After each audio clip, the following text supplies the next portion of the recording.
Hey folks, apparently serious climate change is very close. Very, very close. Now, if you've been paying attention to some of these other articles, you know that they're worried about a methane release, methane already being released from the poles. There's a ton of it under there, and they've also told us that methane caused the largest extinction of all time. This is something to be concerned about. Looking around the world right now, the people in the Philippines are really struggling. There's more than 250 dead and over double that missing.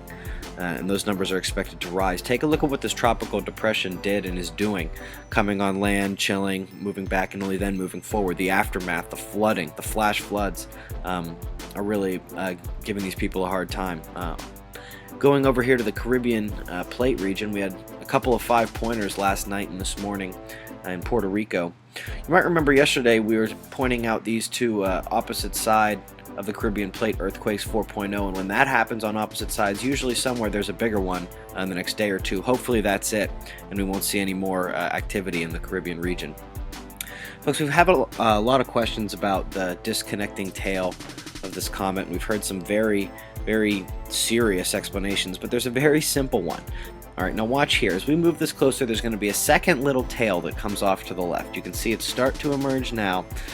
And by now you should really be able to see that second little tail. Well, that happens because the solar wind is now hitting the comet at a different angle. It was coming basically more or less right at the sun, but as it got close, it was around the side of the sun and then to the back of the sun. You can even see here on the close-up the little blip on the tail there as it skims across. You know, maybe that was caused by a magnetic loop, or maybe just of how fast it was going. I mean, you can still see the tail on the other side of the sun. There's no forces acting on that, and the comet doesn't have a tail on the other side of the sun right there because it's moving too fast, and only as it gets further away from the sun, moving in one direction, the solar wind can create that tail. I want to talk to you a bit about the critical frequencies in the F1 layer, because this is absolutely ridiculous, and I can't seem to get anybody's attention on this. Alright, this is the critical frequencies in the F1 layer, how charged up we are in our F1 layer over the last year. I'll take a look at that.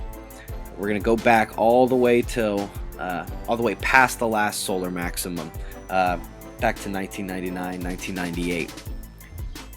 These are all the critical frequencies, and you can see the date stamp there right underneath the chart.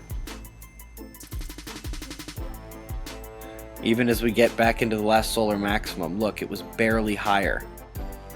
You know, it was definitely a little bit higher, but you know, take a look at what we're looking at now. This is a precipitous cumulative problem, and it could have something to do with Tesla Tech, Scalar, or HARP-like technology. We'll try to bring you a full report on this weekend, folks. Be safe.